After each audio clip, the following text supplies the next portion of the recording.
नूतनीकरण झालेल्या सोलापूर विमानतळाचे रविवारी देशाचे पंतप्रधान नरेंद्र मोदी यांच्या हस्ते दुपारी 12:30च्या सुमारास व्हर्च्युअल पद्धतीने एका शानदार कार्यक्रमात लोकार्पण झाले.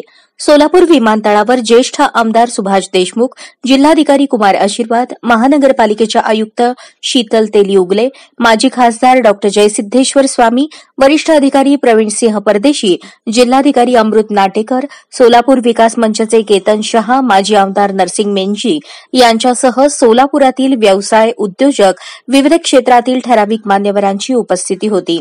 पुणे या ठिकाणी राज्याचे मुख्यमंत्री एकनाथ शिंदे, उपमुख्यमंत्री देवेंद्र फडणवीस, उपमुख्यमंत्री अजित पवार, नागरी विमान वाहतूक मंत्री मुरलीधर मोहोळ, सोलापूर जिल्ह्याचे पालकमंत्री चंद्रकांत पाटील यांच्या उपस्थितीत सोलापूर विमानतळासह विकास प्रकल्पांचे देशाचे पंतप्रधान नरेंद्र मोदी यांनी व्हर्च्युअल पद्धतीने उद्घाटन केले.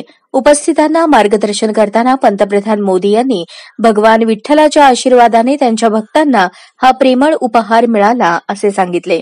देशविदेशातून प्रत्येक स्तरातून भक्तांना भगवान विठ्ठलाच्या दर्शनाला थेट सोलापूरला येता येणार आहे. यामुळे सोलापूरमध्ये व्यापार, व्यवसाय आणि पर्यटनाला चालना मिळेल असा विश्वास पंतप्रधान मोदी यांनी व्यक्त केला. भगवान विठ्ठल के आशीर्वाद से उनके भक्तों को भी स्नेह उपहार मिला है.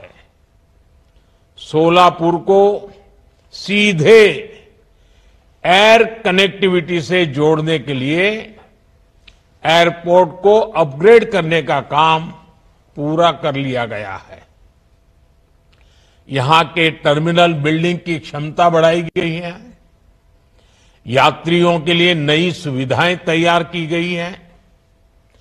इससे देश विदेश हर स्तर पर विठोबा के भक्तों को काफी सुविधा होगी. भगवान विठ्ठल के दर्शन करने के लिए लोग अब सीधे सोलापुर पहुंच सकेंगे. यहां व्यापार, कारोबार और पर्यटन को भी बढ़ावा मिलेगा.